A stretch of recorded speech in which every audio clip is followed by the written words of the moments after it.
श्री गणेशाय नमः। ओम श्री परमात्मने नमः। ओम ब्रह्मणे नमः। ओम निज स्वरूपाय नमः। ओम जगद्गुरु शंकराचार्य वर्याय नमः। ओम श्री श्री गुरुवे नमः। नमस्कार। श्री यंत्र के बारे में चर्चा करने जा रहे हैं। श्री यंत्र क्या है? सृष्टि की रचना के बाद श्रीयंत्र को उस समय दिव्य संरचना के रूप में देखा जाता है जिस समय पूरा ब्रह्मांड समाहित है। यह शक्तिशाली ज्योतिमय स्वरूप है जो ब्रह्मांड की सभी शक्तियों का संतुलन दर्शाता है।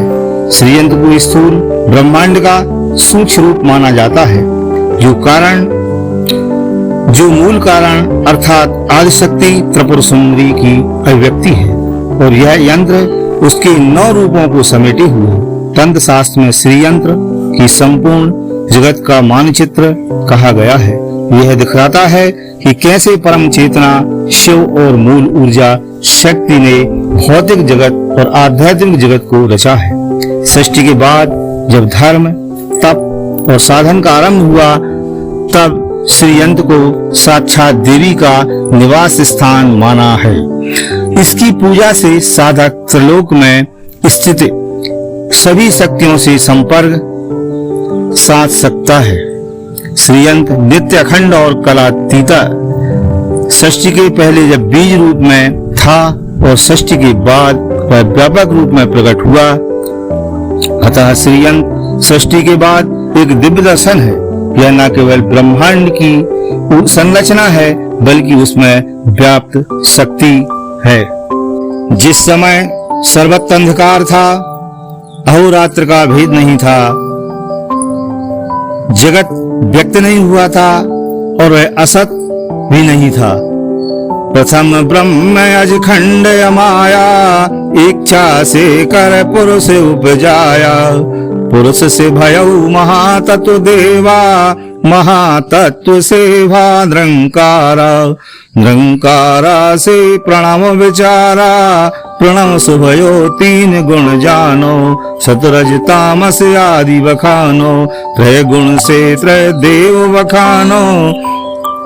श्री विद्या के पूजा यंत्र को श्री चक्र कहते हैं। समग्र विश्व ही श्री चक्र स्वरूप है। श्री शब्द विद्या और चक्र यंत्र का प्रतीक है।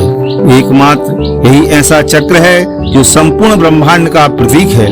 इसका आविर्भाव और लय दोनों ही बिंदु में माने जाते हैं। चक्र की सृष्टि और विश्व अथवा पिंड की सृष्टि भी बिंदु से होती है। बिंदु ही चक्र का मूल कारण है और यह बिंदु शक्ति और शिव का सामरस्य है।